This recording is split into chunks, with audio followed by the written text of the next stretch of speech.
Hello, Internet. I wanted to start by saying I am a bit biased on this topic. I don't currently have kids, but it is something that I would like to do in the future. But if I don't end up having kids, it's not going to destroy the meaning of my life. I'll be just as happy progressing through my life without kids.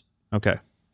So, a lot of times antinatalists, they always reference the state of the world as the reason why you shouldn't have kids.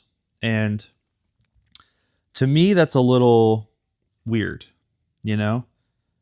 Um, Again, I'm not saying everyone should have kids. I'm not the type of person that thinks that you have to have a family to be fulfilled. You have to procreate to, extend your lineage on earth. I don't care about any of that stuff.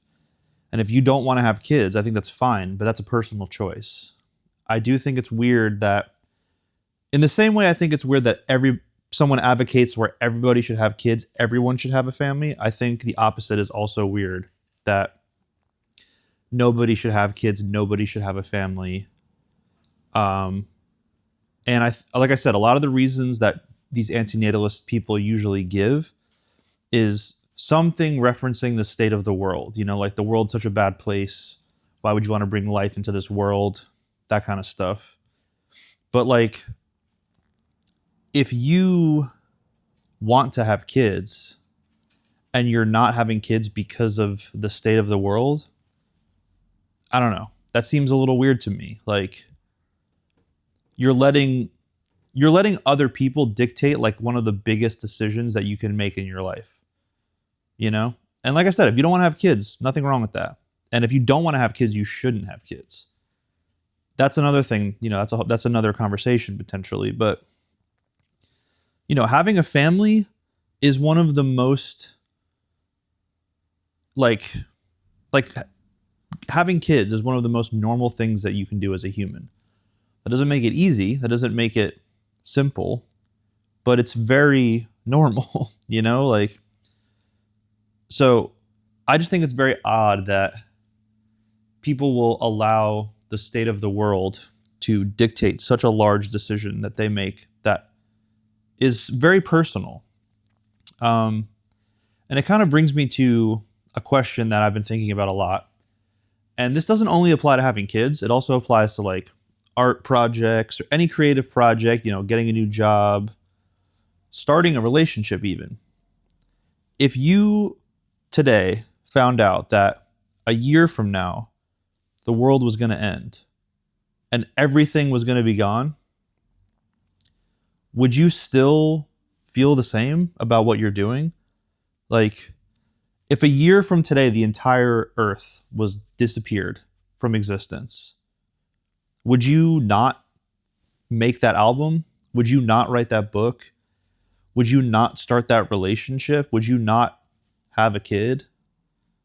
Like, I don't think there's a right or wrong answer to these questions, but again, it's sort of like an extreme version of letting the external world dictate very personal decisions for you, And I don't think it needs to be that way because, all right, let's just for conversation's sake, let's do something like writing a book. Like, let's say you have always had this idea that you wanted to write a book and you haven't started it yet. And then today you find out that the world's going to disappear in a year. Now, writing a book might take a year or longer or maybe less time, but then there won't be that much time for it to be like shared with the world and for it to like spread throughout the world. So if that's something that internally you want to do, but the external world is influencing that decision, you're kind of just giving into your situation. You know what I mean? Like, there is a certain level of acknowledging your material conditions in any decision-making process that you make, obviously. You can't deny the world around you.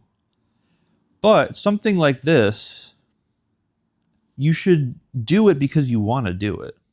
You know what I mean? Like, if internally you feel like the right thing for you to do is write that book, and you're only not doing it because you were told the world's going to end in a year, I think that's something that you should rebel against. I think that's something that you should do it in spite of the material condition of the world.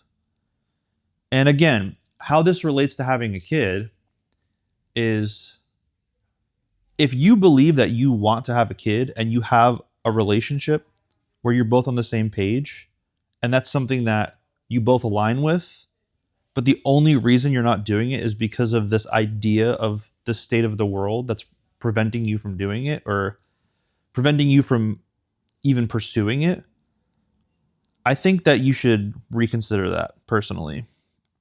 Because if you think what you're doing is right and your partner thinks what they're doing is right, you're probably going to make a pretty cool kid. You know what I mean? Like, and if there's somebody in the world that's going to potentially reflect your values, or not even your values, because eventually, you know, they're an individual person, they're going to come up with their own opinions on the world and stuff. But I think it's such a personal experience. Again, this is somebody that doesn't have kids, that wants to have kids, potentially. I think it's such a personal experience. And I don't think that, you know, the external world should determine that, because then you're giving up your autonomy to essentially like billionaire overlords. And you're saying that because of the decisions of these billionaire overlords, I'm not going to pursue the life that I want to pursue. And that to me just seems very weird. You know what I mean? Like, and again, this is different for every single person, because some people, that might be their reasoning, but they're out there fighting the good fight and they're putting their bodies on the line on a regular basis for the greater good of their community. And in that setting, you know, maybe that's the right decision to not have a kid, because you don't want to put yourself at risk and then leave your kid potentially without parents. I get that. But not everybody is on that path, you know? If there was a revolutionary thing that's happening where society collapses, yada, yada, yada, this sort of like, this like vague idea of a revolution that everybody's thinking about, and like the world changing, there's going to be all different roles that need to be filled. And one of those roles might be childcare. You know, like, just because you don't have like a corporate 9-to-5 job where you need someone to watch your kid while you're at work, that's not the only reason that childcare is a necessity in the world. Like, you know, there's going to be lots of different roles that need to be filled still. So like even just providing food for people, like cooking for people, like that's going to be something that is needed. Everybody doesn't have to be on the front lines fighting and risking their bodies to help save the world or save their community or whatever. That's just not like, ow, fuck. He's doing biscuits on my leg and he clawed me a little bit. You know, I think that's like a sort of falsity that, like, you know, we're all going to be having to fight for our lives to survive. That will be accurate metaphorically, but it's not going to be literal for everybody, because that just wouldn't logistically make sense. Because it's not the only thing that needs to happen. Like, we don't all need to just fight to survive. Like, there's going to need to be supplementary roles and more like supporting roles that are just as important in like a true revolutionary setting like that. So basically, this is coming from someone who wants to have kids. I have a partner, we want to have kids. And for many different reasons, it just hasn't happened yet. And we're also of the mentality where if we don't ever have kids, we're still going to be together. We're still going to live our lives as a couple, as a unit. Because the reason that we decided to be a couple is not to have kids and have a family.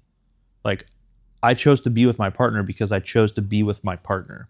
Does that make sense? And I think a lot of relationships, that is not the case. There's a lot of relationships in the world where the main reason that you guys are getting together is to have a family. and to get married and to have a wedding, not even to have a marriage, to have a wedding and to have children, not to have a marriage and a family. Does that make sense? Like, those are different things. And I think a lot of people think that they're the same. And again, as long as you're on the same page, there's nothing wrong with that.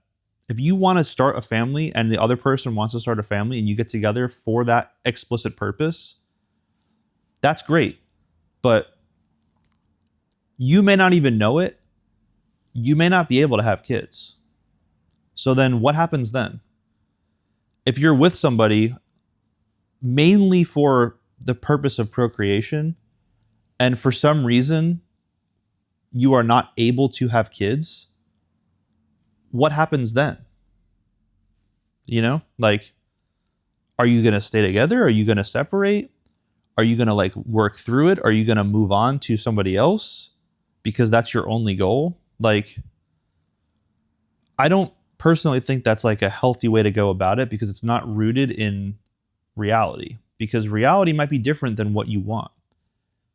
And that's something that I've really been trying to focus on lately, is just seeing things for how they are and not putting my own emotional bias into every situation that I'm in. Because emotions are a good way to guide you, but they're not something that you should rely on, because they're not rooted in reality a lot of the times. So basically, I'm saying all this to say, if you are staunchly against having kids and you don't think anyone should have kids, you're a true antinatalist. I think you're kind of a fucking weirdo. So that's all I have to say for this video. I don't know how you guys are going to take this one. This is just something I think about. I've been thinking about it a lot, and that's what this channel is for. It's for documenting my thoughts, archiving my brain, just to see where I'm at on a weekly basis for the rest of my life. So hope you enjoyed. If not, you can come back next week for a new video. Even if you did enjoy it, you can come back next week for a new video. I put out a video every Sunday. So I'll see you then. Now I got to get up and move him so I can turn off the camera. All right. Come on, kitty.